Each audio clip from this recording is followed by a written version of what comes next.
A delicate and complex ecosystem fraught by the push and pull of political attitudes, global debates on migration, and intricate networks of power, a border community is unique, vibrant, and complex. Here, art flourishes as both creative expression and a timely call to action. Artists challenge us to reimagine our world as a place where many realities may coexist, inviting us to investigate what exists between and beyond the wall. Legal advocates strive to impact the evolution of relationships at borders and improve the movement of people and ideas. California Lawyers for the Arts presents its 4th annual binational symposium, Intersections, Art and Law at the Border. Each year we invite artists, activists, lawyers, scholars, and researchers within the San Diego and Tijuana region to contribute their unique perspectives and expertise on various border topics at the intersection of art, praxis, and legal issues.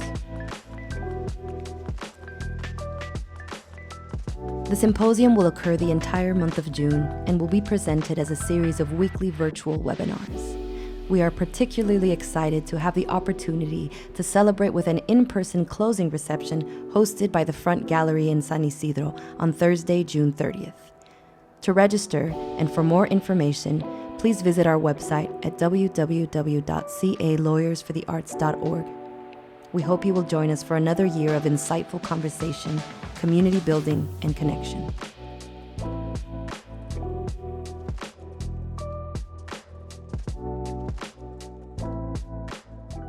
Hello and good evening, everyone. My name is Diana Cervera, and I am the Program Manager for California Lawyers for the Arts, San Diego. Myself, along with Vanessa Quintero, who is the co-organizer of this event, along with members of our statewide staff, such as our Executive Director, Alma Robinson, and our Deputy Director, Gloria Ruiz Oster, are happy to welcome you to our 4th annual binational symposium, Intersections, Art and Law at the Border. Each year, we invite artists, activists, lawyers, scholars, and researchers to contribute their unique perspectives and expertise on various border topics, with a focus on issues affecting the geopolitical context of the San Diego and Tijuana region.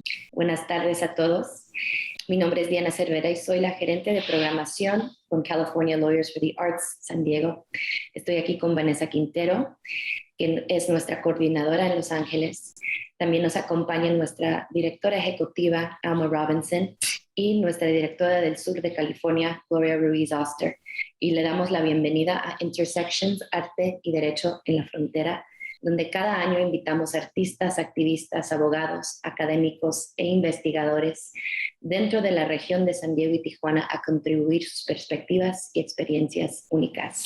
Great, everyone. So once again, welcome. Muchas gracias a todos por estar aquí. I greet you today as a visitor residing on the occupied lands and ancestral territories of the Comunidad Nation, past, present, and future. As we begin our conversation today, it is important to note that the Comunidad territory, also known as the San Diego-Tijuana region, extends across the current US-Mexico border, along the Pacific Ocean, from Oceanside, California to San Vicente, Mexico, and extends to the east, from the Salton Sea to the Laguna Salada, including the places now called Tijuana, Tecate, Mexicali, San Diego, and Escondido. As a guest and visitor and person who occupies a place in these lands, I extend my respects and gratitude to the many indigenous peoples who reside here and call these lands home. For those of you who are unfamiliar with California Lawyers for the Arts, we are a statewide nonprofit organization serving the arts community by providing a number of legal and educational support services. To share a bit more about our organizational history and services, I'll play a brief video from our Executive Director, Alma Robinson.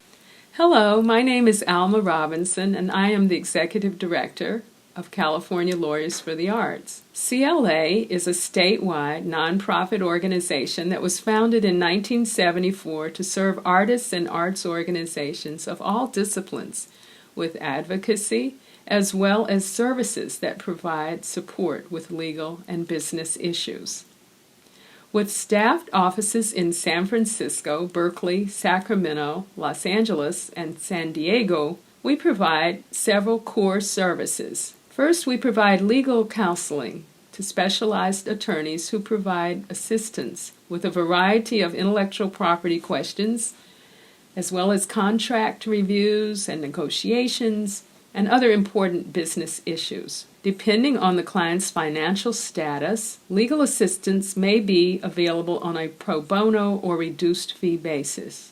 We also provide a specialized program that assists independent inventors and small startups with their patent applications. To help with situations involving disputes, we provide a range of alternative services, including negotiations counseling, mediation, and arbitration that can avoid the expense and hassle of going to court. Finally, we offer a full menu of educational programs that include workshops, symposia, and conferences on various legal topics for artists and arts organizations. Many of these programs are posted on our YouTube channel, and we encourage you to use these tools to educate yourself on the legal issues before you reach out for specialized assistance from our organization.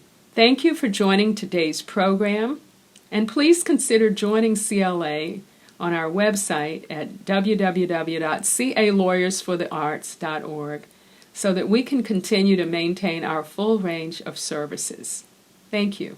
Please take a moment and be sure to follow California Lawyers in the Arts on social media so that you can continue to be updated on intersections and our upcoming webinars in the series and other educational programs on legal topics that we provide to the arts community. Now, without further ado, we'd like to begin the program. I'd like to invite Vanessa Quintero, our Los Angeles-based co-coordinator of this event, to help me introduce the panel and the panelists. So today's panel is titled Architecture, Design, and Community in the Borderlands. The San Diego-Tijuana region has been named the 2024 Design Capital of the World. And with this designation, there is a call to construct more equitable futures at and across the border. With over 100,000 daily crossings, the region constitutes one of the world's busiest borders. Immigration and urbanism issues have played a huge role in the development of public architecture in the borderlands. This panel will explore radical architectural public projects that engage the transborder community by navigating environmental, economic, and political issues. I'll hand it off to you, Vanessa. Thanks, Diana. Our first panelist is James Brown, who has spent his career brainstorming initiatives in the region of San Diego. His career spans the fields of furniture making, public and gallery art, interior architecture, teaching, architecture, construction, and community building. His many years of combined practice are intricately linked with the community and the theory and practice of learning. James, if you would please join us on camera and share with us about your work. Thank you.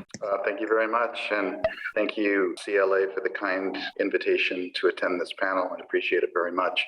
Just over 10 years ago now, I had an opportunity to go back to the Graduate School of Design in Cambridge and do an independent study fellowship there. And while there, I did a series of artistic, imaginations of what would happen if we had an actual bi-national city on the border between San Diego and Tijuana, like a full-fledged city. It wasn't full of specific plans as it was. It was more very much imaginative and abstract. When I got back to San Diego, I had a show at the Contemporary Museum of Art. It was a group show of architects. And I was approached at the end of the evening by 4 people. They called themselves the Friends of Friendship Park. And they said, Mr. Brown, we would like you to join our small group. We have an emergency situation brewing at this park called Friendship Park. I didn't really know much about Friendship Park then, to be honest. My study at the border was, as I said, abstract, not finite, not well-defined. And they went on to say, the year you were away, the Border Patrol built a second fence parallel to the original fence, but pretty far away from it, far enough away from it that people no longer had access to the inner fence. And they went on to describe this very important place called Friendship Park, located, for those joining the seminar that don't know where the site is, it's obviously on the international border between the United States and Mexico. It's against the Pacific Ocean, right at the beach. And there's a spot that families and friends have been gathering at for decades. And these are families and friends that don't have the ability to travel back and forth across the border, or maybe only one of them doesn't have the ability. But because of that, this meeting place, it takes on a really crucial role in the binational community. This is a place where people will come to see their, say, grandchildren for the first time. And for meetings like this, even though we live in the extremely modern era of Zoom and FaceTime and all these other instantaneous communication opportunities, there's nothing that can take the place of a face-to-face meeting when you're at really important milestones in your lifetime. So these kind of gatherings happen at Friendship Park on a weekly basis. Imagine another scenario. Imagine you might be seeing your parents for the last time. Because of these kind of stakes, they're high stakes meetings. People will travel literally thousands of miles through Latin America to come to this historic meeting place, and will travel all over the United States and Canada to come and see their relatives and friends face to face.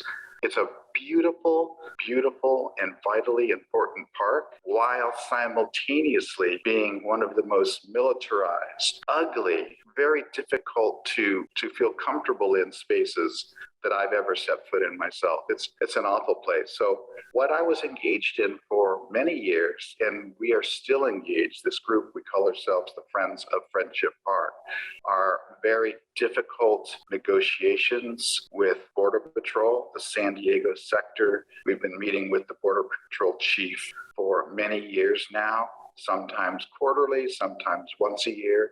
I must say that we have not met with Border Patrol at all for more than 2 years. They have cut off all communication with us. I think perhaps we started to become too much of a thorn in their side. We would ask for simple things like extend the hours that we can go into Friendship Park, add one more officer inside Friendship Park so we can have more than 10 people at one time.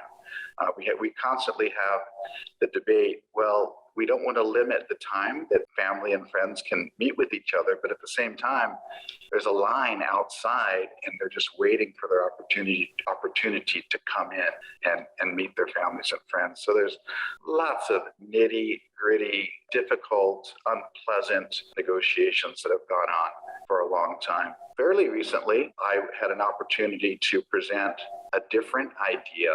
Instead of just maintaining this important meeting space, which we are 100% dedicated to, but instead of stopping just at that, what if we created a binational park that was a true binational space that had equal pieces of land on both sides of the border? I don't know if I'm going to assume you can see my cursor, but for instance, here is the border line. United States is to the north, Mexico is to the south. What if we had a binational park that was 80 acres inside, 40 acres on the US side, and all defined by previously graded and disturbed area of a gorgeous, gorgeous estuary, and then the same size in Tijuana, in Playas, 40 acres here, 40 acres here.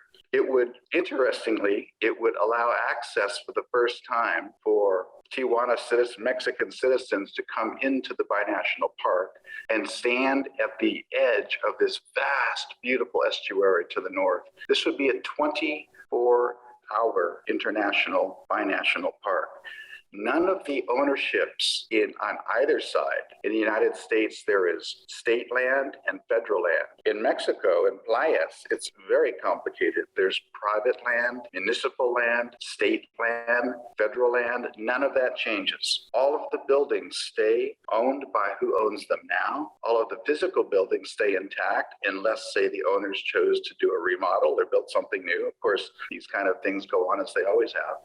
But imagine a binational park now that is really feeling more like a binational city. There will be no fence on the northern edge here. There's no need for it. Homeland Security has become extremely proficient and skilled at passive security. To the north of this proposed park is miles and miles of open estuary, very easy to watch over. There would be one apparatus built right on the border line that would be in the ground. and it would be in the ground 24 hours a day. The only time it would ever be lifted up, I'm talking about a gate that is like down in the ground, is if either country decides that they have an emergency, a national emergency, and they want to lift it out. So suddenly it's like a proving ground for an area of no border. And an important thing that this does, I think, it reminds citizens, the ordinary citizens from Mexico and from the United States, an important thing that we're forgetting, the general public is forgetting, that we are friends. The best security that we can have with each other is cooperation and trust. We need a symbol of that so people start, right, we're slowly forgetting because of the rhetoric in the news media, the intensive fighting among our politicians on both sides of the border, to be honest. We need a reminder of what we can be and what we should be concentrating on. Our best security is with our closest neighbor. Imagine the strength between the United States and Mexico and Canada together. And we really need that kind of memory and that kind of proposition. It's a big proposition. It might seem, it's such a big idea that it might seem impossible, but it's not. These kind of big ideas, you hit your head against a wall for so long and people say it can't happen, it can't happen. Think about the Berlin Wall. When that wall came down, like the year before it came down, we all assumed it was going to be up forever. It was almost a shock to the world when that wall came down. The same thing's going to happen with the binational park here. It's going to take an act of Congress, both of the United States and Mexico. This is also going to be an international crossing, not cars, just pedestrians. Imagine a trolley on the US side, taking people out at the edge of the estuary so as not to disturb it, having people come and go on this 24-hour trolley and have it be an international border crossing as well.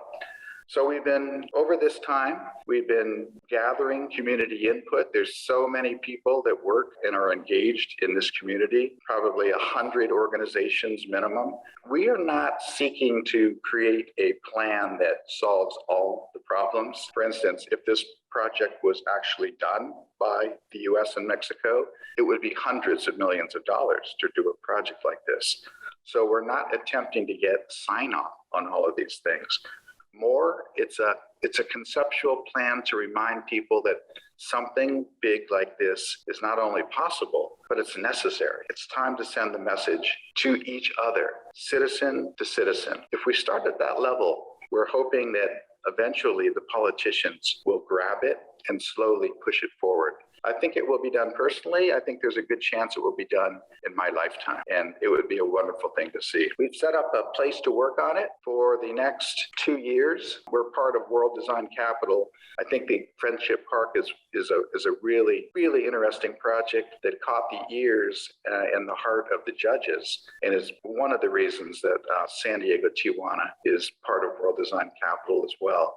We have a space at San Diego State University dedicated to World Design Capital and to the project. In total, it's going to take a couple of years to bring it all to one solid conceptual plan to fruition. And we look forward to the next 2 years. And the time has come for a symbol of the friendship between our two countries. Thank you. James, thank you so much. Our next panelist is Miguel Mendoza. Mendoza is an architect and co-founder of NOMADA Laboratorio Urbano, a consultancy and office for urban strategists based in Ciudad Juárez, Chihuahua. Since 2016, he has been the project director of NOMADA, and through placemaking, tactical urbanism, participatory design, and social architecture, he has developed various projects and interventions of urban social cultural incidents in cities such as Juárez, El Paso, Las Cruces, Chihuahua, Mexico City, and Oaxaca. Welcome, Miguel. Muchas gracias.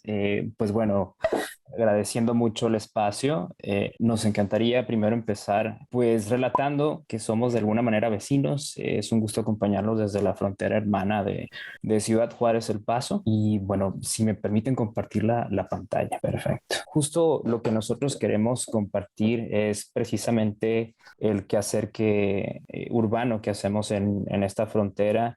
Son proyectos que utilizan la metodología del placemaking, que pues bueno, es una metodología que también se utiliza mucho en países como Estados Unidos y Europa, y es básicamente acercar el urbanismo y la arquitectura a las personas, ¿no? A las manos de vecinos, de vecinas o de personas interesadas en transformar sus espacios.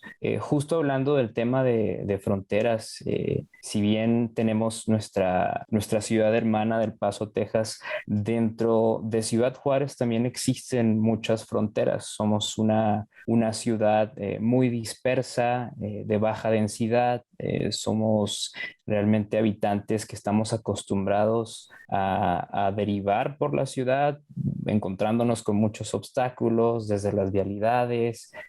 No hay condiciones pues muy aptas para peatones, para ciclistas. Entonces también tratamos mucho con ese tema de las fronteras internas, ¿no?, que tenemos en nuestra ciudad, y precisamente con este método del placemaking pues surge esta característica de hacer intervenciones ligeras, rápidas y baratas, que no por barato significa que no haya inversión en los proyectos, pero a comparación de un proyecto arquitectónico o urbano formal, pues claro que este tipo de estrategias utiliza mucho menos recursos y permiten generar impactos más rápidos, y sobre todo valorar si funciona o no funciona la estrategia para posteriormente pues generar una mejor planeación o seguir pues prototipando. Estos conceptos de ligero, rápido y barato pues los hemos visto también ya ser utilizados, ¿no?, en países en Latinoamérica, en Estados Unidos, en Europa, que se le conoce muchas veces como el urbanismo táctico, urbanismo social. Tiene que ver algo el diseño comunitario, el diseño social.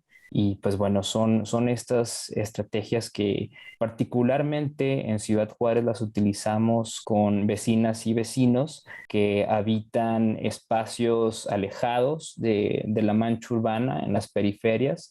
Ahorita vamos a ver un poco más el contexto de Ciudad Juárez, y precisamente con estas herramientas hemos logrado generar pues interesantes transformaciones en estas comunidades, ¿no? Lo que se busca es poder llevar vida y comodidades a los espacios públicos que carecían de ello, también romper la resistencia al cambio y empoderar a las comunidades vulnerables o ignoradas, ¿no? Que esto yo creo que es muy importante en ciudades fronterizas. Quienes habitamos estas ciudades sabemos que no solamente somos aquellos que quizá nacimos aquí, seguimos siendo ciudades que recibimos, que abrazamos a hermanos y hermanas que vienen del interior del país, que vienen de otros países, y claro que la comunidad siempre resulta vulnerable y muchas veces ignorada. También estos proyectos buscan generar el interés de otros inversionistas. Obviamente en algunos proyectos se puede trabajar de la mano de gobiernos, de organismos internacionales u otras organizaciones que también trabajan con estos temas artísticos, sociales y urbanos. También con estos proyectos que realizamos, pues buscamos fomentar el sentido de orgullo y pertenencia de las comunidades, ¿no? Particularmente aquí en Ciudad Juárez o en esta frontera de Juárez El Paso, aún se percibe un poco lejano ese puente que quizá ustedes en Tijuana, San Diego, culturalmente ya está consolidado, ¿no? Se siente o se percibe, es fácil ver este diálogo sociocultural y artístico. Aún aquí en Ciudad Juárez y El Paso es un tema que, si bien hay esfuerzos muy interesantes, pues todavía no logramos, ¿no?, potenciar esa identidad sociocultural de esta parte de la frontera. Regresando al contexto de Ciudad Juárez, como vemos en la imagen, pues somos una ciudad de baja densidad al norte de México, en el estado de Chihuahua, colindando con la ciudad del Paso, Texas. Somos una ciudad con 1,5 millones de habitantes, y en conjunto con los condados de Doña Ana y El Paso en Estados Unidos sumamos una población binacional de 2.500.000 personas, ¿no? Pues es realmente un indicador interesante del potencial que existe en esta frontera. Aquí, como podemos ver en la foto, este es el panorama general del sur oriente de la ciudad o las periferias de Ciudad Juárez, que precisamente pues nos encontramos con el desierto puro, ¿no? Este boom del crecimiento urbano se da a partir de los años 60, obviamente con el programa nacional fronterizo, en donde entra la industria maquiladora, que pues bien también es muy permeada en la frontera. Y pues bueno, la ciudad fue extendiéndose para donde la industria maquiladora fue instalándose, ¿no? Careciendo de un desarrollo urbano o de un diseño integral de ciudad, y nos encontramos con estas situaciones. Podemos ver en esta imagen este terreno que se ve, que supuestamente es un parque y pues es algo que se da mucho en esta zona de Ciudad Juárez, ¿no? Son espacios que no están consolidados para el uso público, para el juego, para la convivencia, y es justamente en donde entramos a trabajar por medio del urbanismo táctico y el placemaking. En el primer caso, esto es algo que se repite mucho en esta zona periférica de Juárez, esta extensión de parque, de terrenos que no tiene la infraestructura, pero muchas veces cuentan con una o dos canchas múltiples en donde generalmente se juega, pues ahí se divide entre fútbol y básquetbol, ¿no? Y precisamente estas canchas se convierten en estos frentes o bastiones de juego, ¿no? La única opción de juego en estas zonas, y es justamente en donde se empieza a trabajar con el diseño comunitario de la mano de las vecinas y los vecinos para generar arte en asfalto o murales de piso, y obviamente reconvirtiendo la función de la cancha, que justo también con el tema de la pandemia vino a dar mucha importancia, ya que pues estos espacios eran nuevamente el pretexto de estar afuera conviviendo de la manera más sana y responsable que la pandemia permitía, ¿no? Estamos hablando que no solamente era el tema de las canchas, sino que pues estas condiciones permitían que también actuaran como plazas, que actuaran como espacios en donde había brigadas de salud, de vacunación, entrega de víveres.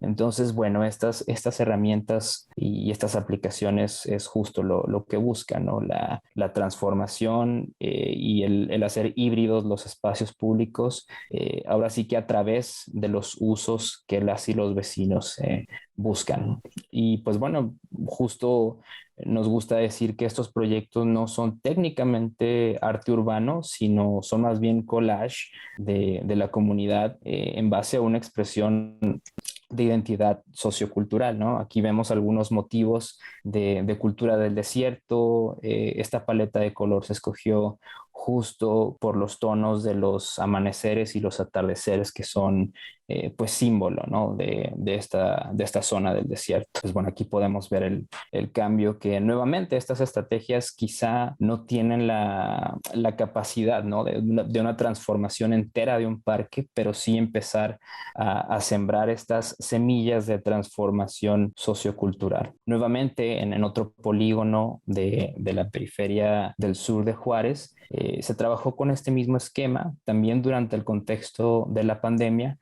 Pues este era un parque un poco más pequeño, ¿no? El parque de la comunidad Marboré. Y justo fue un tema muy sencillo, porque aquí, a diferencia del primer ejemplo, las y los vecinos ya tenían muy claro qué querían hacer en su espacio. Ellos querían enviar básicamente un mensaje de amor y paz, y sobre todo de resiliencia ante la adversidad y toda la complejidad que la pandemia trajo, ¿no? Y y fue muy interesante porque la comunidad ya entendía que el espacio público o el espacio abierto en el contexto pandemia pues era un aliado, ¿no? Era quizá la única opción que tenían cerca de estar afuera conviviendo y porque pues si vemos también dentro del contexto batallamos mucho en Ciudad Juárez con el tema de la vivienda, ¿no? Estas viviendas de nivel medio bajo que muchas veces no reflejan una calidad de vida para sus habitantes, ¿no? Y si estamos hablando que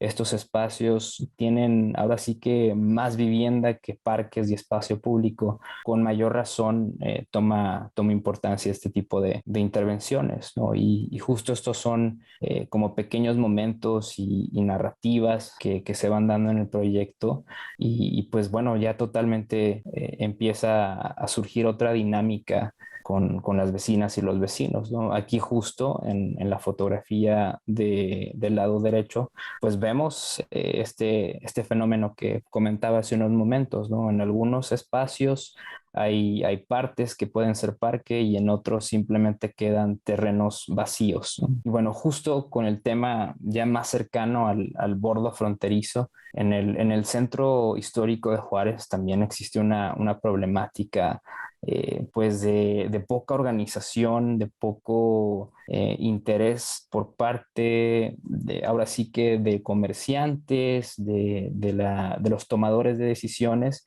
y no existe un lenguaje como tal de un centro histórico si comparamos a otras ciudades como la misma Chihuahua capital o si ya nos vamos más al centro del país, ¿no? Un centro histórico como tal, como el de la Ciudad de México, Guadalajara, Mérida, vaya, este centro histórico pues obviamente es un poco más vacío, ¿no? Aquí vemos este contexto justo en una de las que fueron las plazas principales por allá de los años 30 y se empezó a hacer este estudio sobre los vacíos que existen en el centro y el potencial que existe para ahora sí que inyectar a través del placemaking y el urbanismo social, pues proyectos que detonaran otras actividades, ¿no? Justo porque sobre esta calle pues queda ya el acceso directo al puente internacional Santa Fe, ¿no? Que pues la avenida Benito Juárez es la que conecta los puentes y pues bueno, realmente la dinámica que se daba mucho en estas dos ciudades era este cruce tanto de turismo gastronómico, de turismo, pues ahora sí, de comercio y pues que también con la pandemia se vino abajo, ¿no? Y justamente empezamos ahora sí que a pelear este espacio porque si vemos, pues antiguamente esta era una avenida con flujo vehicular, se cierra el flujo a los vehículos y quedó este vacío que si bien tiene una dinámica peatonal, pues realmente vemos que no existe algo que hacer ahí, ¿no? Y justamente fue un proceso de 6 o 7 meses para buscar estos permisos de ocupación que vaya, es irónico porque pues es calle, por lo tanto pues sigue siendo un espacio público, pero logramos generar este proyecto con una temporalidad de 6 meses. Ese fue el pacto o el comodato que nos dio la ciudad y empezamos a generar esta plaza de bolsillo, esta plaza emergente a través de estos mecanismos de placemaking que pues ahora sí que utiliza o trata de abordar los temas más básicos de un espacio público, ¿no? El ofrecer asiento, el ofrecer sombra, el ofrecer un poco de elemento de vegetación, también pues ahora sí que justo en este espacio empezaron a acercarse artistas urbanos, músicos, al ver que estaba pasando algo y al ver que este espacio podía tener un flujo distinto al que realmente no existía y empezó a nutrirse esta dinámica, ¿no? De empezar a utilizar, se denominó el patio cactus, este proyecto, y bueno, el patio cactus se convirtió en este espacio pequeño de 400 metros cuadrados pasados que pues bueno, empezó a generar estos encuentros culturales entre artistas, obviamente las personas que visitan el centro, las personas que viven alrededor del centro. Ayudó mucho que también una plaza aledaña empezó a introducir nuevos comercios, sobre todo de comida, y pues bueno, empezó a darse esta dinámica de un espacio público vivo, ¿no? Y de nuevo, aquí con lo que comentábamos de las intervenciones ligeras, rápidas y baratas, es un proyecto con una inversión mínima a comparación de lo que se pudiera hacer a mediano o largo plazo, y justamente este ejercicio nos permitió en un lapso de 6 meses comprobar que es factible, ¿no? Hacer una transformación de este espacio aún mayor, con mobiliario todavía más digno, más resistente, con estructuras, vaya, ahora sí que la creación de una plaza, ¿no? Que es justamente lo que buscábamos comprobar con este ejercicio. Y pues bueno, este proyecto del patio cactus también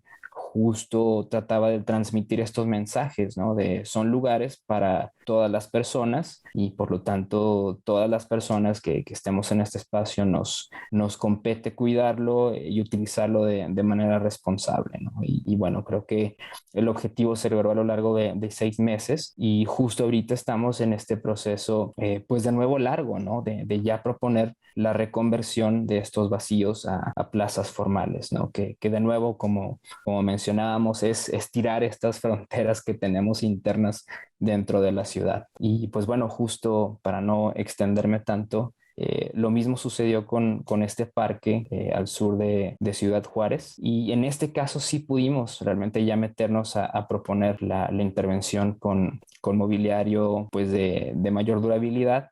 Y justo aquí está el resultado, ¿no? Realmente ya espacios que la misma comunidad se apropia y va buscando los usos que quieran. En estos casos, cuando existen múltiples canchas, pues es posible que una cancha siga funcionando para el juego y otra se convierte en la plaza de los vecinos, ¿no? En donde podemos tener fiestas, reuniones, hubo reuniones familiares, cine y pues, otras actividades culturales, ¿no? Y pues justo esto es lo que busca nuestro quehacer en la ciudad. Y pues bueno, muchas gracias por la atención. Thank you, Miguel, for sharing the different architectural projects that you worked on in public spaces.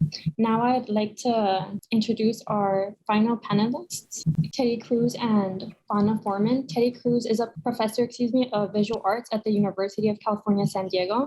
Fauna Foreman is a professor of political theory at the University of California, San Diego, and founding director of the UCSD Center on Global Justice. Together, they are principals in Estudio Teddy Cruz and Fauna Foreman, a research-based political and architectural practice merging the fields of architecture and urbanism, political theory and urban policy, visual arts, and public culture. They lead a variety of urban research agendas and civic public interventions in the San Diego and Tijuana border region and beyond. Welcome, Teddy and Fauna.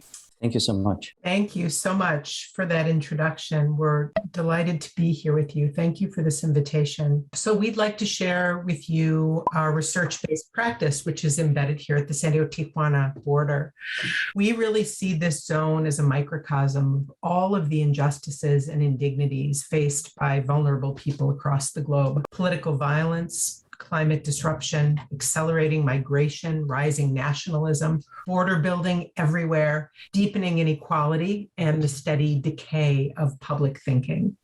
So we all live and work a few miles away from the child detention centers that will forever stain this period of American history.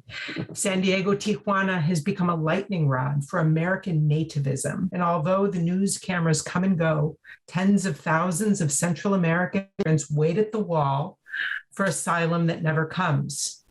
Sometimes reviled by the Mexican public as a nuisance, or else they sit in US detention centers as tools of deterrence, separated forcibly from their children until very recently, and exposed to a raging pandemic. It's been particularly devastating witnessing the emotional impact on children, their fear, and the inevitable psychic internalization of being socially and morally marginalized.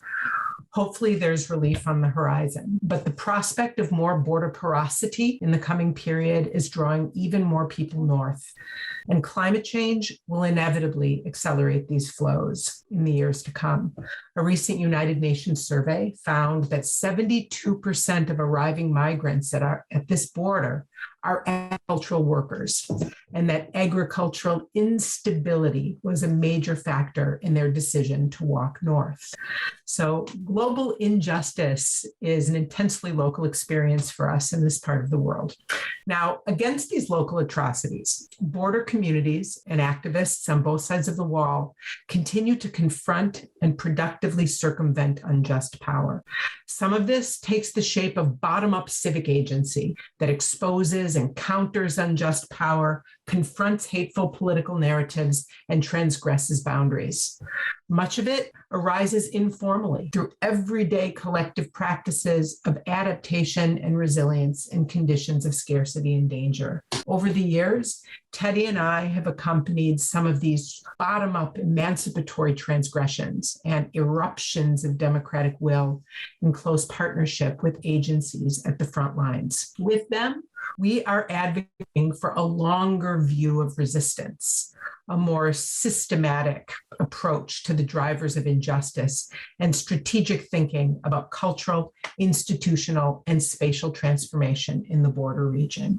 These commitments have culminated in a project that we would like to share with you, the UCSD Community Stations, basically a network of public spaces in vulnerable neighborhoods across the border region where universities and communities meet to share knowledges and resources and to collaborate on research, dialogue, cultural and educational activities, and urban design build projects in the city. The community stations serve as the sort of field-based social engagement arm of our research-based design lab inside the University of California, San Diego.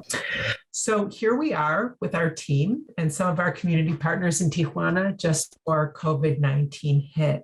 We have several core commitments in our work that comprise a community stations model, which we think is highly replicable for universities everywhere.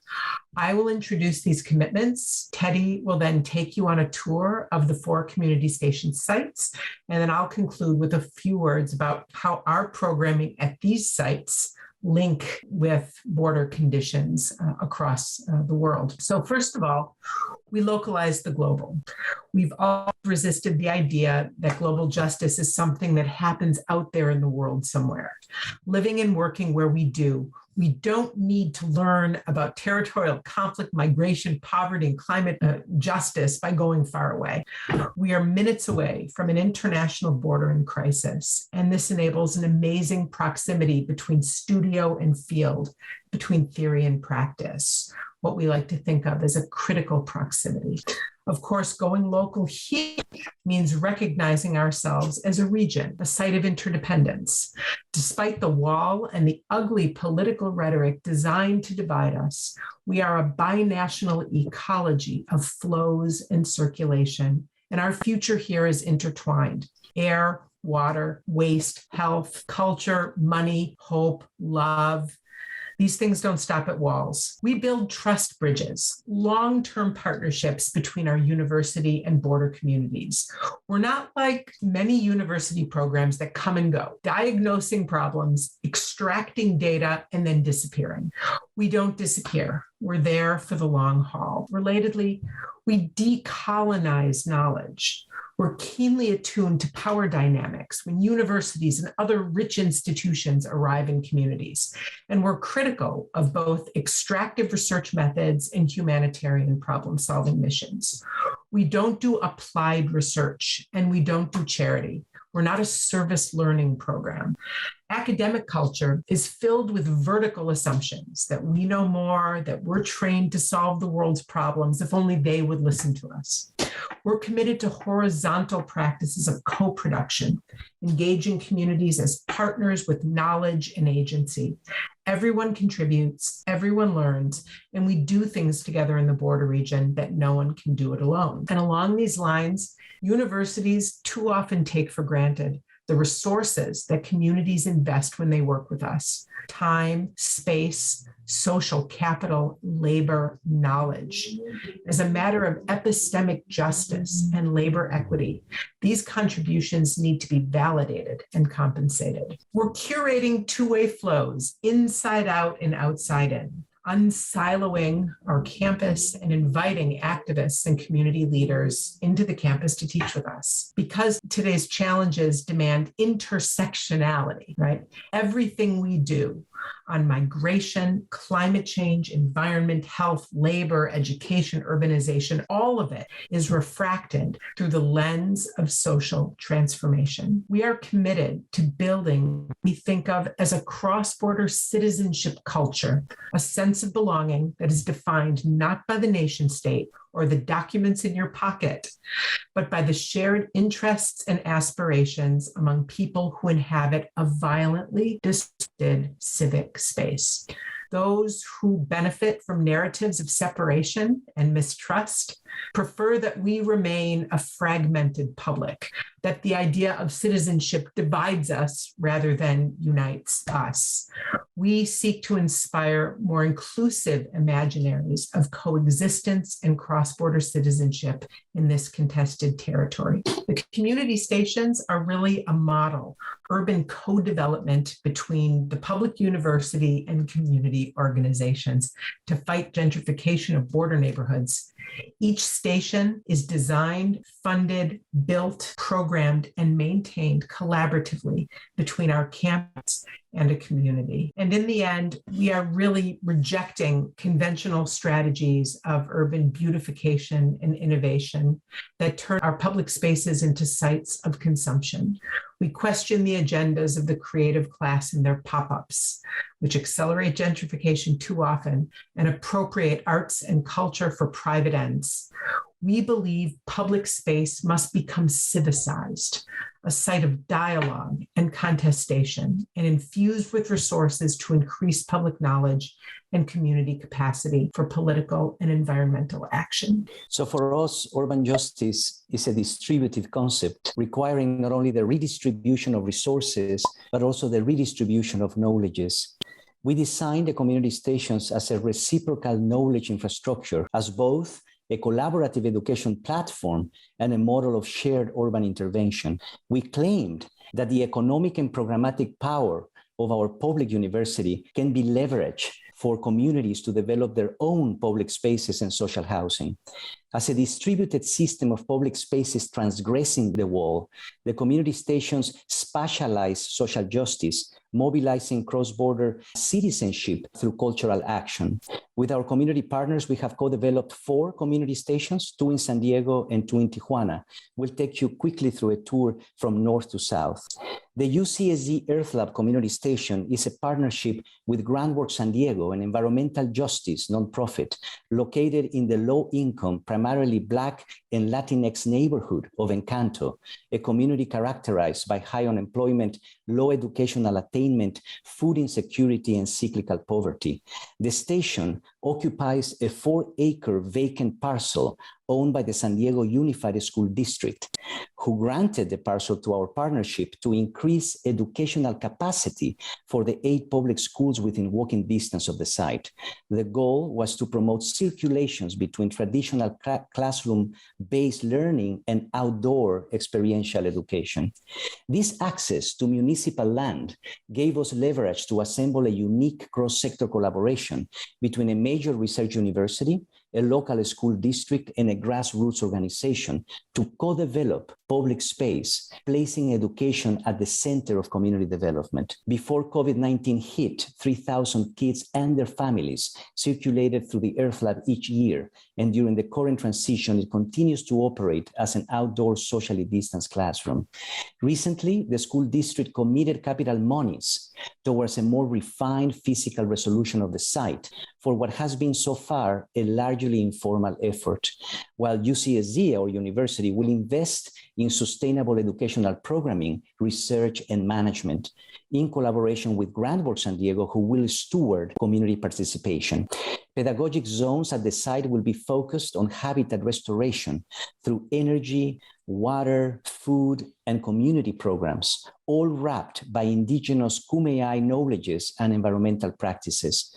Ultimately, the UCSD Earth Lab Community Station will perform as an open-air climate action park designed for environmental education and climate justice. The district has also committed school bond funding for a new climate action design building to anchor the site and as a pilot for post-COVID porosity in classroom design. This station will break ground in 2022.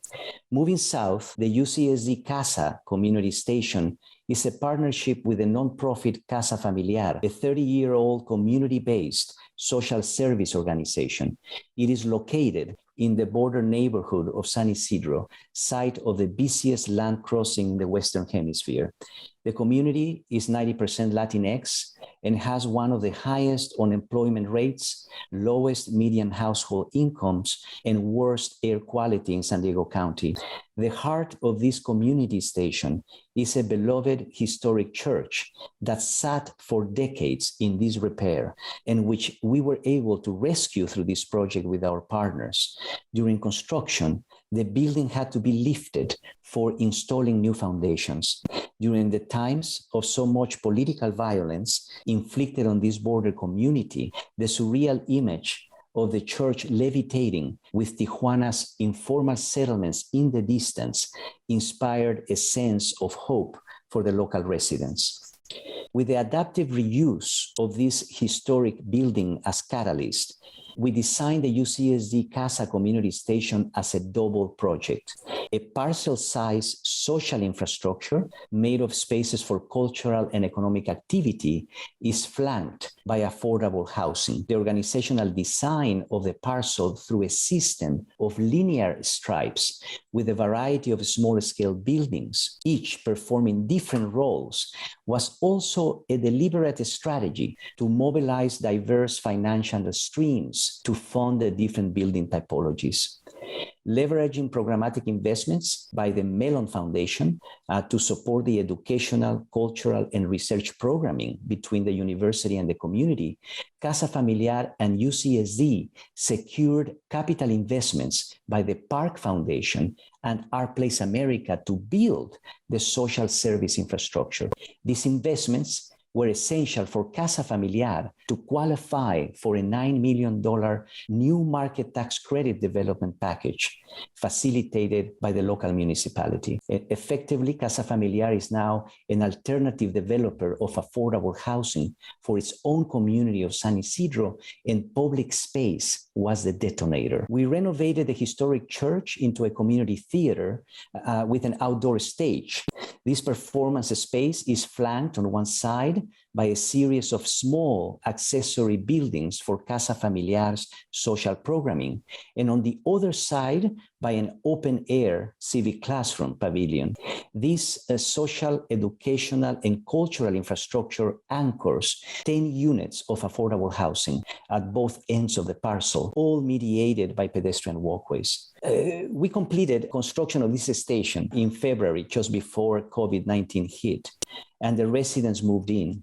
It has remained locked down until now, but we are returning in person with cultural programming very, very soon in the next months in collaboration with our theater and music departments. Affordable housing, in other words, takes on a different meaning when it is deliberately threaded into spaces for social programming, summoning residents to participate in the development of local economy and cultural production, synergizing spaces, programs, resources, and people. This is, in other words, an integrated socio-spatial system that is programmed between university and community. So let's imagine a small coalition of local artists, promotoras, and neighborhood youth collaborating with university curators, theater script writers, and visual artists who come together periodically to co-produce a play that explores an urgent issue facing the community and then is later enacted by local youth in the community theater.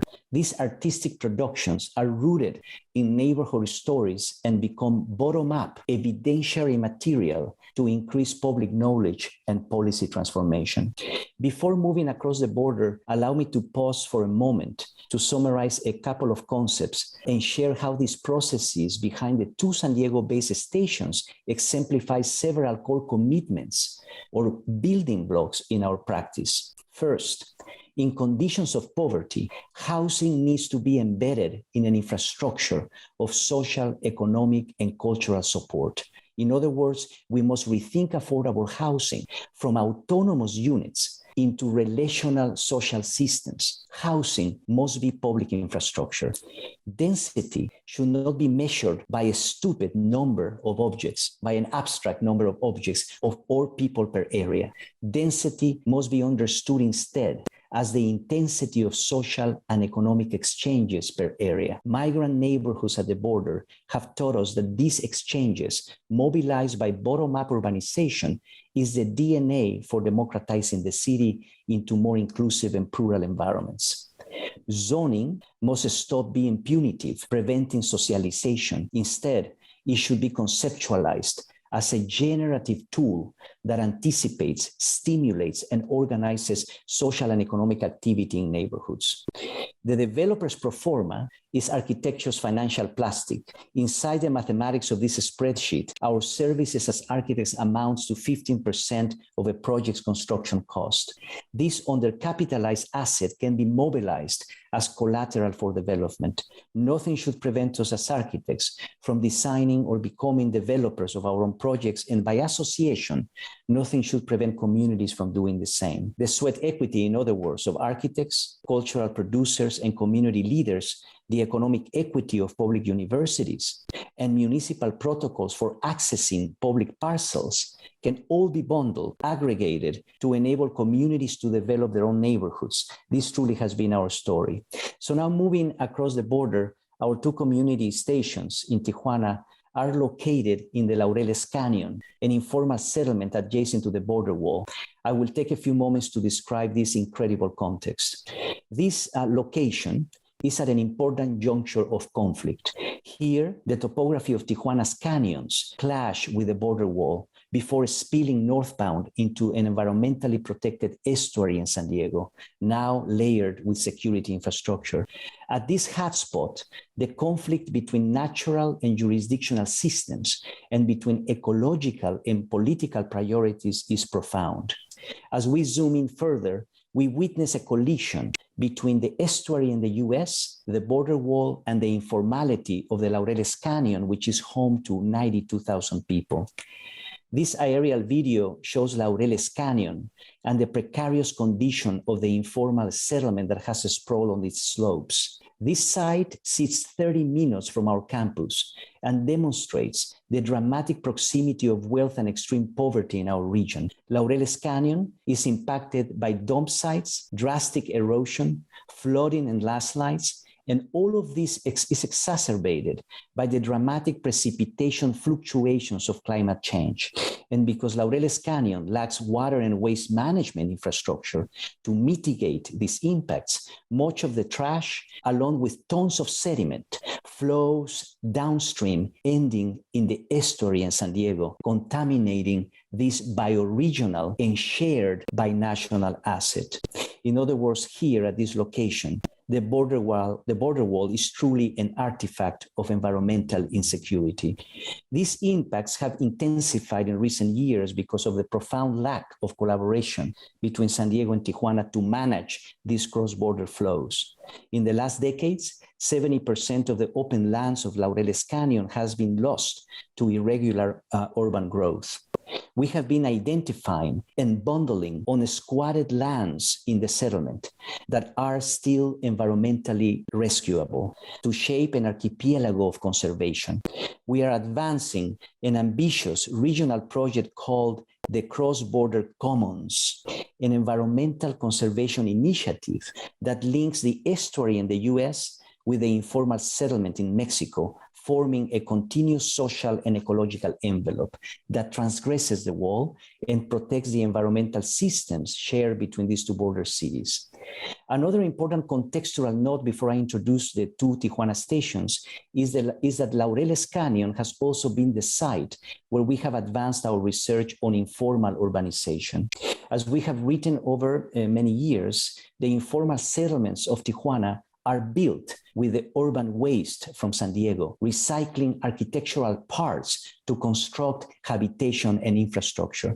We have learned a great deal from these incremental building practices as people construct their own shelter in layers over time. In a case study we documented, a metal frame appeared from one day to another. In a couple of months, recycled materials from San Diego began to thread the spaces, and in the next weeks, an informal house emerged. We have also taken note that multinational maquiladoras surrounding these informal settlements typically benefit from easy access to cheap labor. Over the years, we have experimented with factory-made material systems to structurally mediate the recycling of waste. Because Tijuana is a city of multinational factories that prey on cheap labor, we have proposed an ethical loop where factories invest in emergency housing. So here we are inside Mecalux, a Spanish maquiladora that produces lightweight metal shelving systems for global export, adapting its prefabricated systems into structural scaffolds as armatures for informal housing. We designed a catalog with the factory's engineers to test a variety of prototypes and configurations. The first Mecalux typology is shown here with adapted recycled urban waste from San Diego, illustrating how top-down institutional resources must support the bottom-up creative intelligence of informal urbanization. A couple of years ago, we built the first example. Being inside the factory, redirecting its material systems and surplus value to sites of emergency was an important milestone in our research-based practice. So it was important to introduce you briefly to these contextual processes because our two community stations in Tijuana operate within this rich ecology of spaces of social, environmental, economic, and material relationships and partnerships. So the UCSD Alacrán community station is located in the most rugged, precarious, and polluted south basin of the canyon. It is a partnership with Embajadores de Jesús, a religious organization led by activist pastor, economist Gustavo Banda Aceves, and pastor psychologist Zaida Guillen. With limited resources, Embajadores de Jesús began construction of a refugee camp to provide shelter, food, and basic services to hundreds of Haitian and Central American refugees while they navigate unjust asylum processes in the US and Mexico. And with the help of skilled migrants, they began building their own emergency housing. We have established a long-term partnership to co-develop a community station here to increase refugee housing capacity. And now we are accelerating production of the Mecalux frames to install them on vernacular post and beam concrete systems to shape a housing infrastructure. The housing scaffolds will be built first, leaving the interiors as planned open systems equipped with utilities to support incremental live-work configurations. These envelopes are the seeds for an evolving sanctuary neighborhood to be infilled through time by the migrant residents themselves. We see migrant housing as a mechanism for generating jobs, and to sustain the construction process over time, we are designing what we are calling a sanctuary economy. We embed refugee housing in spaces of fabrication, training, and a small-scale economic development. Basically, with the support of the Park Foundation, we have assembled a community-owned business that we are calling the Little Haiti Construction Company with fabrication machines and a couple of trucks so that the migrant community will co-own it and keep it operational for future construction jobs across the canyon. The UCSD Alacrán Community Station began construction last summer, and in reality, it's been interesting to begin installing the framework for really shaping the migrant housing surrounding economic incubators, all operated and co-curated between our university and the community. I really think that we should skip the last station because we're running out of time, I'm realizing. And I think that, Fona, we should maybe begin to talk about the last part of the presentation. I just wanted to say that across these stations in Tijuana, basically, we work with community leaders, students, and researchers on social protection from landslides, floods, and estuary health beyond the wall. And we lead educational programming through which young people understand zones of vulnerability in their own neighborhoods. Children have been the focus here. They are the cross-border citizens of the future. And one major building block for us here is to really think beyond hospitality. Refugee camps can be the DNA for reimagining the city at large. They don't have to be just transitional places, temporary places, but they can be ultimately infrastructures of inclusion to protect the rights of migrants to remain if they choose to. Fona? Great. So these are the community stations. There's so much more to say about what happens in these spaces. They're all richly curated for dialogue and collaboration and cultural production and so on. One thing to say is that these activities often invite encounters with formal institutions of power that govern the border zone. And sometimes these are productive interactions and sometimes they're not. We're not always interested in resolving conflict, but in raising awareness and building capacity within communities, really to expose the mechanisms of injustice that are too often hidden within official accounts of who we are in this region. We're a region of flow circulations, despite the wall that restricts the movement of our bodies. So in this sense, the community stations are a sort of cross-border observatory, a platform for constructing what we think of as an elastic civic identity. Right? With our partners, we curate unwalling experiments, that dissolve the wall, using visual tools like diagrams and radical cartographies to situate border neighborhoods within broader spatial ecologies of circulation and interdependence, from local to regional to continental and ultimately to global scales. So elasticity is like a civic skill, the ability to stretch and return between local and more expansive ways of thinking, really to understand one's challenges within broader dynamic and processes across walls. So here at the border, the idea of the bioregion, right, is a powerful imaginary for activating more elastic civic thinking. Several years ago, we curated a cross-border public action through one of the sewage drains that Homeland Security had carved into the wall between Laureles Canyon and the estuary. We negotiated a permit with Homeland Security to transform the drain into an official port of entry going southbound for 24 hours. They agreed. They were disarmed by our self-description as just artists, as long as Mexican officials were waiting on the other side to stamp our passports. Our convoy was comprised of 300 local activists, representatives from the municipalities of Tijuana and San Diego, artists and activists from across the world.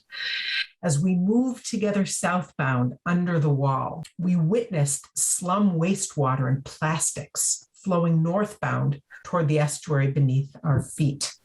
This strange crossing from estuary to slum through a militarized wall and the stamping of passports on the other side amplified the most profound conflicts and interdependencies of this region. The great insight here was that protecting the vulnerable U.S. estuary demands shared investment in the informal Mexican settlement. But really, the conflicts that we experience here locally between nation and nature are reproduced again and again across the entire trajectory of the continental border between the US and Mexico. Over the years, we've collected aerial photos like these that document precise moments when the jurisdictional line collides with natural systems. It powerfully illustrates what dumb sovereignty looks like when it hits the ground in a complex bioregion. Our Mexus project stretches elastic civic thinking to a continental scale. Mexus visualizes the entire border zone without the line. It dissolves the border into a bioregion whose shape is defined by the 8 binational watershed systems bisected by the border wall. Mexus also exposes other systems and flows across this bioregional territory: tribal nations, protected lands, croplands, urban crossings, many more informal ones, 15 million people and more. Ultimately, Mexus counters America's wall-building fantasies with more expansive imaginaries of belonging and operation beyond the nation state. Here it is in 2018 at the Venice Architecture Biennale. Now, the final civic stretch, literally, and the end of our talk, is a visualization project called the Political Equator, which traces an imaginary line from San Diego, Tijuana across the planet, forming a corridor of global conflict between the 30th and 38th parallels north. Along this trajectory lies some of the world's most contested and violent thresholds. US-Mexico border at San Diego, Tijuana, the most trafficked international border in the Western Hemisphere, the Strait of Gibraltar in the Mediterranean, right?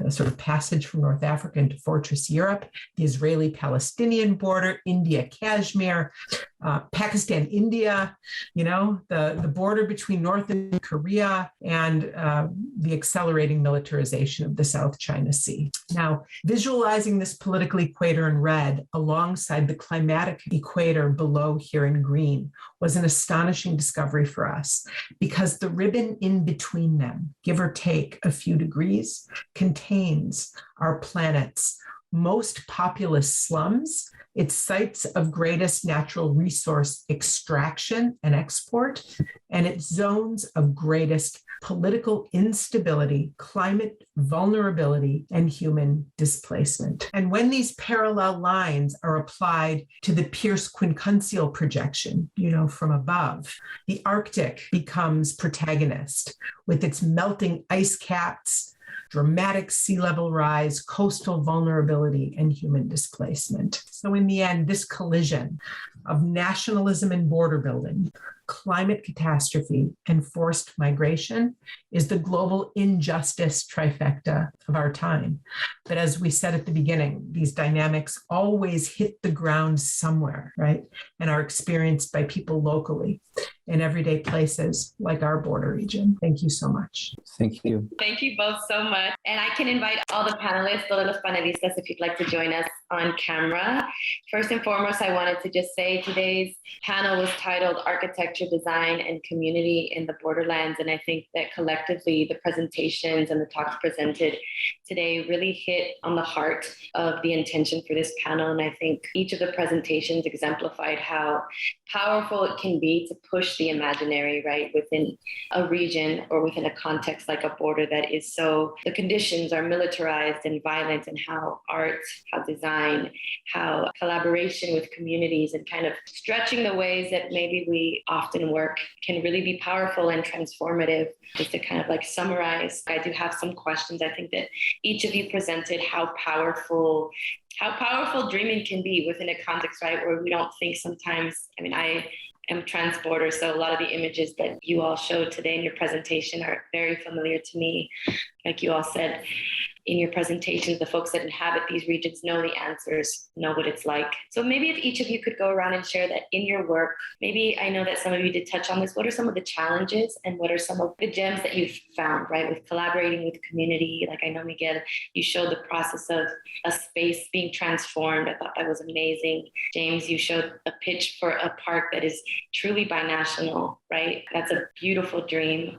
Teddy and Fawn, I think you gave us like this amazing overarching vision of multiple projects that I think it's so exciting just to see like that it's on the ground, it's moving, it's making change, it's bringing to light things that need to be seen and better understood. So maybe if each of you could go around and share something that is challenging, I think in the context of the border, that's like a lot of things, and something that maybe has been very fruitful or like a gem or an experience, a moment in your work. Maybe we can start with you, James, since you were the first to speak. Thank you.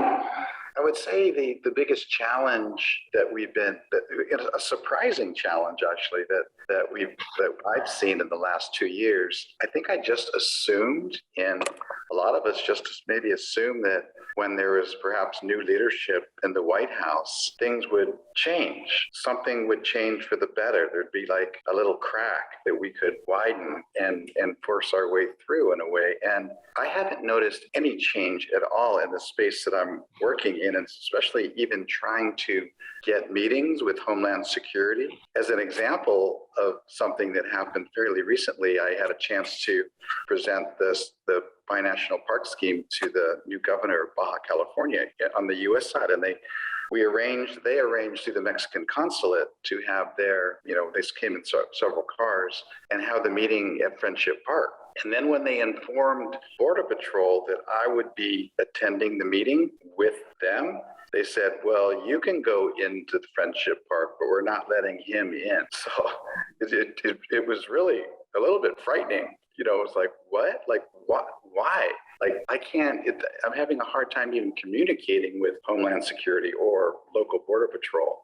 And that's alarming. I thought for sure over the last 2 years, something would trickle down and something would break open and there'd be some renewed interest in opening the existing Friendship Park anyway. So that's been a source of continual frustration. On the positive side, I think there's this proposal has been given a pretty good shot in the arm with San Diego Tijuana region being selected as World Design Capital 2024. And the place that I'm teaching now, San Diego State, embracing the idea of this binational park and providing a space to further the research and some students to help out with some of the work as well. That's a really positive development. So I'm very excited about the next 2 years in that regard. Thank you so much, James. Y Miguel, same question, misma pregunta para ti. Sí, sabes que de nuevo, hablando de esta frontera Ciudad Juárez, El Paso, aquí todavía es muy poderoso el tema de la industria maquiladora. Aquí todavía la ciudad se promueve más por los beneficios económicos y ahora sí que toda la dinámica y derrama económica que la industria maquiladora sigue generando, pero en contraparte tenemos las situaciones a las que nos enfrentamos, ¿no? O sea, justo estas fronteras internas en Ciudad Juárez hacia el sur y las periferias, en donde la vivienda no es digna, los parques no son dignos, y creo que una de las mayores cuestiones con las que hemos batallado es precisamente hacer visible, pues ahora sí que la existencia de las vidas y las personas que si bien trabajan y son parte de la fuerza laboral de la industria maquiladora, no muchas veces reciben ahora sí que a cambio, ¿no? Lo que merecen en cuestión de calidad de vida.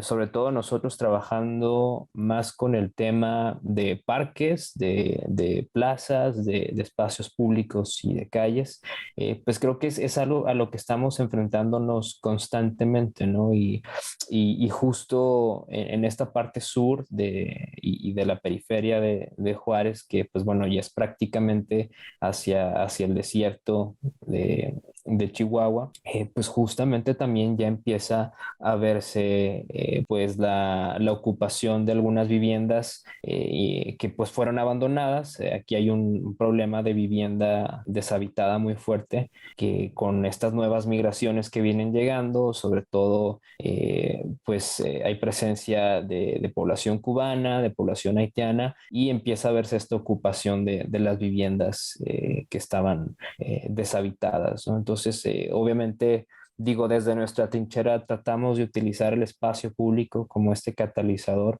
pero ahora sí que nos enfrentamos a cuestiones que aún necesitamos muchísimos más aliados, ¿no? Como el tema el simple tema de la vivienda, que ahorita fue fabuloso ver el caso de Teddy y Fauna, cómo han abordado este tema de vivienda emergente.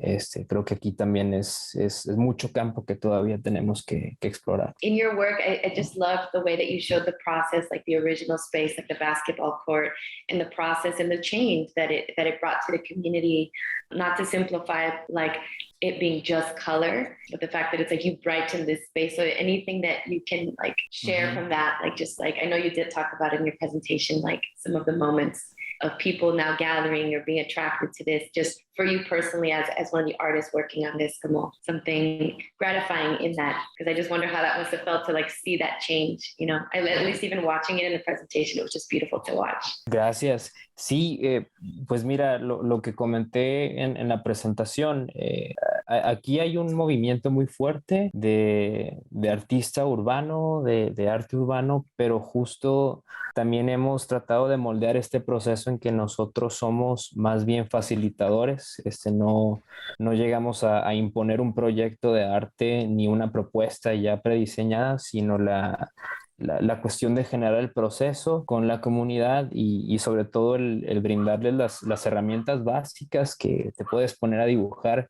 con niñas, niños, adultos, abuelas, abuelos, y justo es recabar esta data e información de la comunidad y este proceso de transformarlo en un collage, ¿no? A fin de cuentas, que quizá puede perderse al final en la cuestión que sí puede entrar el diálogo de ser arte urbano, pero para nosotros es más rico hablar de esto como un proceso comunitario de un collage, ¿no? Y justamente documentamos estos procesos, generalmente lleva la intervención de 1 a 3 meses, no es inmediato, nos gusta llegar con la comunidad, conocer a personas claves que habitan ahí, y generar diálogos y generar nuevas relaciones con las personas y es lo que se ve realmente en los procesos y en los resultados, ¿no? Más allá de solamente llegar con una propuesta ya lista y llegas, lo haces y te vas, ¿no? Aquí realmente la intención es generar procesos largos, seguir en comunicación con vecinas y vecinos y pues ahora sí que quizá ahorita podemos hacer una cancha y posteriormente podemos regresar a mejorar el parque, a mejorar las calles, a poner mejor mobiliario, hacer un playground y pues bueno, es justamente dejar estas semillas con las personas, ¿no? Thank you, Miguel. And so Teddy and Fan, I'll throw that question to you as well. I know you spoke of many different projects, but within that, if there's any specific challenge you want to share and like any gems or moments of just like beauty in the work that we do, because I imagine there are also many as we're like in this push and pull of like power and resistance. Go ahead, Teddy. Yes, and yes, you're right. And there were maybe too many projects, but believe it or not, they are all integrated. And that's probably the message we wanted to also convey, even though it was a little irresponsible to then make the presentation so dense. But I think part of the idea is about thinking in more systemic ways about the different scales of operation, really, that always is almost impossible to tackle, really. Nevertheless, the challenges, and this is your question, and the opportunities that emerge through those challenges. One major challenge, I think, recently and through COVID and even a little bit before, is that because of the previous administration's, unrelenting criminalization of the border and the polarization that has, that was produced across our communities and across the entire country and countries and the world, for that matter, at this moment, which is very difficult, Jim, by the way, in 2 years to begin to mend, obviously, and it's just part of the rupture here we continue to confront. Nevertheless, through all that time, you don't imagine how many artists from different places in the world would at times contact us, wanting to come and do an ephemeral act of resistance or a kind of happening, let's say, which nevertheless, obviously, is super important. But we began to meditate about this because for us, this has been a really long-term rooted and very embedded commitment, and often we would say no, because we were saying, to build these relationships of trust takes an incredible time and an incredible commitment. And we just don't want to, support the kind of ephemeral performance that, as powerful as it can be. I mean, I'm an artist and I know that can also be incredibly powerful. All what it produces is, the kind of short-term, at times, levels of awareness that are only reproducing Instagram posts, and nobody really, at the end of the day, asks the question, what happens the day after? who is going to really be alongside those communities in continuing to engage those conditions of, of urgency. So this has really begun to reaffirm our commitment to, again, an embedded practice and a long-term set of partnerships. A lot of these projects are really framed by a social contract between our university and those communities to really becoming partners in the long haul, basically. So that's one chance. Yes. Just one little addition to this. There's also a growing interest in what's come to be known kind of critically as edutourism. And the border has become kind of a magnet for universities around the world who want to arrive with their students and do a studio or go on a tour and observe the animals in the cages, right? And it's very difficult. And we've kind of taken a position on this now. We're not going to lead tours of the border zone. We're not going to take people into neighborhoods to kind of see the poverty. So it's happening sort of in the cultural world, but it's also happening in the educational sphere as well. And we've tried to be very, patient with the requests. But if we would indulge these requests, we would seriously be taking people on tours twice a week. It's that there's that much interest in our border zone.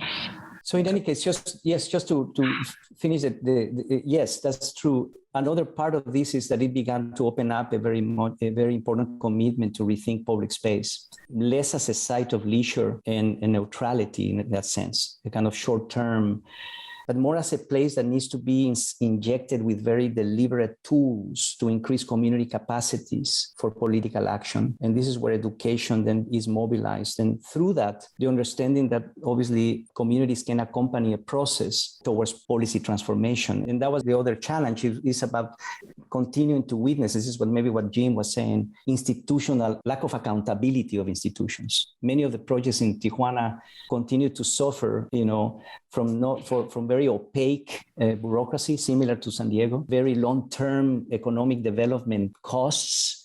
And we have realized as an opportunity that a lot of these interventions in these informal settlements in places that don't have any infrastructure, the interventions, not only physical, but in terms of funding and commitment through grassroots organizations, are an incredible way of beginning to trickle upward to begin to stitch a new form of institutionalization. In other words, to make institutions accountable, but also to then begin to reorient their priorities into those environments. So it's a way of really amplifying bottom-up urbanization for rethinking ultimately land use. And this is very important for you because you are all lawyers that support art.